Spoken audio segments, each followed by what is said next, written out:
Hello guys, this is Amosdoll Music, and in today's lesson I'm going to show you all the 88 notes on a piano as represented on sheet music. So you can play your favorite songs using sheet music. The best way is to show you on the piano at the same time so that you know exactly what each sheet music note corresponds to on a real piano. First thing that you need to remember is where the middle C is located. Okay, let's start with the treble clef. So the middle C is right here. Boom. As you can see, shown in the sheet music, it is the note below the lowest line with an extra line through it. Okay. Now, remember in music, there are only 7 letters of the musical alphabet, which is A, B, C, D, E, F, G. And after G, it just restarts itself back to A, B, C, D, E, F, G. So this is the ascending going up pattern.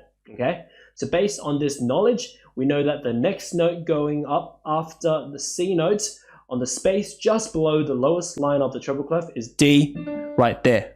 Okay, that's what is shown. Then the next note is threaded through the lowest line of the treble clef is E. There you go. It's exactly what it is. Okay, and then afterwards, the next space is F, and then G, and then restarts the musical alphabet. And then B, C, D, E, F, G, A, B, C, D, E, F, G, A, B, C, D, E, F, G, A, B, and then up to the highest C as the highest note on an 88 key piano. Okay, now let's go ahead and switch it up and go to the bass clef. So the middle C is, as you can see right here, if I play it, it is the note above the highest line with an extra line through it. Okay, you might actually ask, why are there 2 middle C's, one in the treble clef and one in the bass clef, and it's like different? Okay, the answer is that they are actually both representing the exact same note. It's just written in a different way accordingly to each clef, where in most of the cases, about 90% of the time, the bass clef often represents the left-hand notes and the treble clef represents the right-hand notes. Most of the time, not 100% of the time. So for example, C, D, E, F, G written in the treble clef would just be the, as you can see right there, okay, C, D, E, F, G, the first 5 notes on the treble clef is written there, but the C, D, E, F, G written in the bass clef would be this. Okay, and those 5 notes are actually exactly the same in both the treble and the bass clef. Okay, it's a little bit confusing, but just remember it's just different ways of writing it. Anyway, let's just erase that for now. And then, yeah, let's go ahead and descend the piano from the middle C and show you the notes as represented in the sheet music. So going down the piano means that we have to go backwards in the musical alphabet. So it might be a little bit difficult and a bit awkward because normally we like sing the alphabet song in order, but now you have to kind of sing it backwards, okay? But it's only the 7 letters of the alphabet, so it's not as difficult. But anyways, so it means that the note below middle C right here would be B, okay, which is located on the space just above the highest bass clef line. And then the next note below on the line, like threaded through the line, is A. And then the next is G, and then etc. F, E, D, C, B, A, G, F, E, D, C, B, A, G, F, E, D, C, B, and then down to the lowest A here as the lowest note on an 88 key piano. Okay, so this is all the corresponding sheet music white notes on a full 88 key piano. Now that you may ask, what about the black notes? Okay, so this is where sharps and flats come in.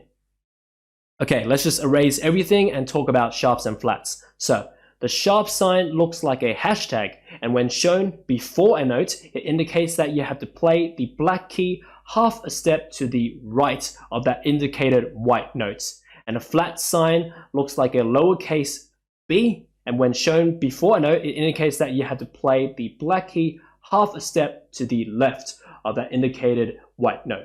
So for example, in the treble clef, okay, so right here, so this first black note just above middle C, it is shown as C sharp because there's a hashtag in front of the C. It just means, okay, this note is C, right?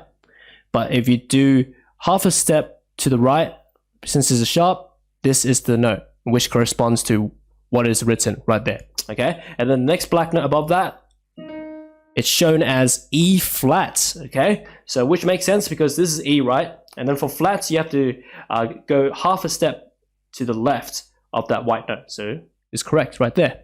Okay, and as you go up, F sharp, same thing, G sharp, B flat, then back to D flat, D flat or C sharp is the same thing, and then E flat, F sharp, G sharp, B flat, C sharp, E flat, F sharp, G sharp, B flat, and then C sharp, and then E flat, and then F sharp, G sharp, and B flat, just like that. Okay, and similarly, if we go to the bass clef, go to the bass clef right now. All right, so for the bass clef, B flat. Yep, same thing because it is B, and then the flat goes to the left right there. Okay, and then down this one, it says G sharp because G is right here. Go to the right, G sharp. Yeah, F sharp, E flat, C sharp, etc. It just keeps cycling. B flat, G sharp, F sharp, and then E flat, C sharp, and then B flat, G sharp, F sharp, and then E flat, C sharp, and the lowest one as B flat. Okay, and that's pretty much it. Okay, you can actually kind of like swap each one because every sharp and flat has its like the same way of writing it both. Okay, just like how there are many ways to write a particular note on sheet music. So for example, let me just select all of this.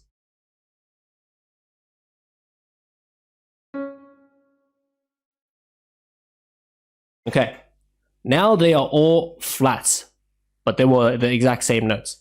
Okay, and if you want to make it the exact same thing for sharps, now they are the exact same notes, but they are sharps. Okay, just like that.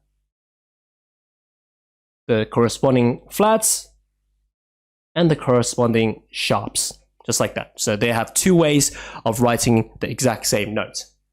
Okay, but yeah, that's pretty much it. So this is all the corresponding sheet music white and black notes on the piano. So now you know pretty much how to find all the black and white keys in sheet music. So go ahead and now and practice applying this video's knowledge by printing out sheet music and try to slowly read and play it. If you are completely new to this, you can make it easier by handwriting the notes above each note before attempting to play it. But the more practice you get and the more sight reading tricks that you know, the quicker you will be able to read and play songs on the spot without needing to handwrite any of the letters on the sheet music. Okay? So a good place to start is to actually memorize the highest and lowest line and space notes for each clef. Okay, so let's just delete this. Okay, so for example, you can go ahead and remember the bass clef stuff. Okay, so because normally a lot of people have a lot of trouble remembering bass clef notes. Okay, so for example, remember that the G note corresponds to the lowest bass clef line. Okay. So this G note is like any like notes on this line, it's a G note right here.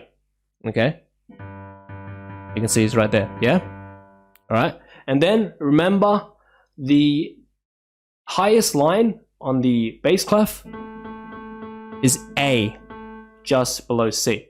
Okay, so remember these two as kind of like checkpoints.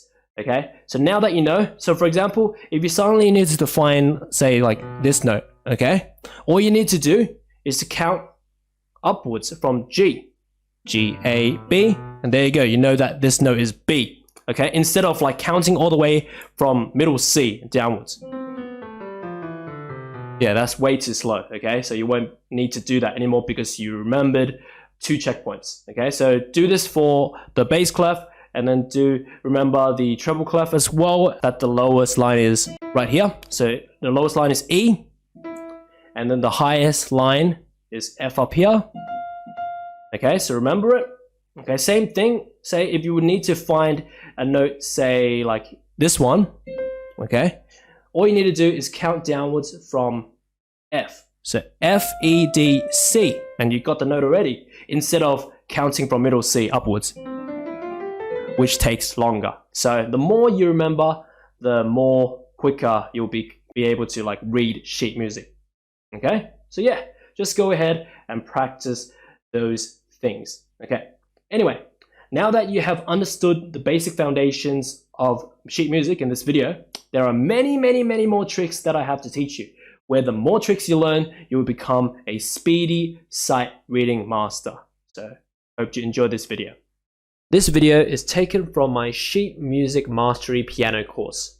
If you want to go ahead and learn all those other lessons in this course and also access all the other exclusive practice exercises in this course, you can go ahead and click the link in the description below to grab this course, or you can also join my membership to access every single course I have. But as for now, that's pretty much it for today's video. If you enjoyed this lesson, make sure to check out the rest of my channel, because literally there are multiple thousands and thousands of these videos, ranging from pop songs of all languages, meme songs, video game music, movie, anime, and cartoon theme songs, and many more songs of all sorts that I teach. So most likely you can find your favorite song to learn on my channel. Also check out my website, bestpianomethod.com, linked in the description below if you want to learn more piano from me. Learn from my piano courses on how to play by ear, improvise, read sheet music, how to play and sing, and many more courses at all types of levels, even for those who have never touched a piano before. As for now, enjoy your time around my channel and see you next time.